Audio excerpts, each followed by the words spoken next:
It's a sad story that hopefully, though, has a happy ending very soon. Liz McCoy from the Humane Society of Tampa Bay is here with a kitten named Billy, whose story is unfortunately one you see very often. It is, unfortunately. So Billy did come to us as a stray, which isn't unusual in and of itself. But the way that Billy, and he actually has a brother named Bruce. Okay. Billy and Bruce were 3 or 4 weeks old, and somebody brought them to the Humane Society in a box and left them on our doorstep on New Year's Eve after our staff had already left. Which, on one hand, I at least appreciate that they took them to you guys. You got it, but explain the proper way. Yeah, I mean, you have to turn an animal especially in. now that it's cold, we definitely don't want to be leaving animals outside. So, I mean, if you've gone so far as to find some kitties and you've put them into a box, if you can have them in your house for just an evening, we open at 8 in the morning. Okay. And we're happy to take them in, or give us a call. We have a line and it gets checked often, so you can always give us a call as well. And I realize some people must feel a little guilty, or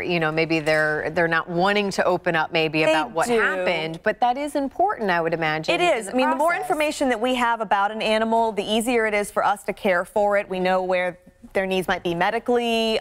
We know a little bit about if we're trying to reunite a stray animal with a lost family member. Okay. We might know where they were found, which can give us some good information about where their starting point. Yeah, where their owner might be, or what neighborhoods to target when we put our email and internet blasts out about the animals. Do you try to do that when you have animals that are dropped off? We do. Is that the first thing that you do? We do. We actually reunite almost 1,000 animals every year with their owners. Oh, so wow. they've escaped out of an open door or out of a backyard, and we are able to reunite. So that does definitely happen. So the more information that we have about an animal when they come to us, the better off we are. Well, tell us a little bit what you can about Billy. Is he ready to go home? Billy is ready to go. Like I said, he came to us on New Year's Eve, and he was just about 4 weeks old, but now he's old enough.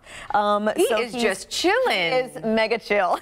I'm sure he's got kitten in there somewhere. I said he's only 2 months old, so it's going to come out eventually. But just this morning, I don't know if he's cold or if he just played his little heart out overnight, and now he's tuckered. Are both him and his brother still available? They are both still available, so it's Billy and Bruce. Happy for them to go home together, but they don't have to. Do you recommend that? I mean, do you find that helpful for cats? With cats in particular, it can be really good for them to have a pal. Cats sometimes do better acclimating to a new situation if they're in it with somebody that they already know. So in particular, siblings can be really reassuring for animals, because cats in particular work on scent and pheromones, and if they're in an environment where they aren't comfortable and they don't smell other cats or they don't smell themselves, they can get a little bit nervous. So having another animal there can do really well. When do you guys get into kitten season? Isn't that coming up soon? Is that like spring?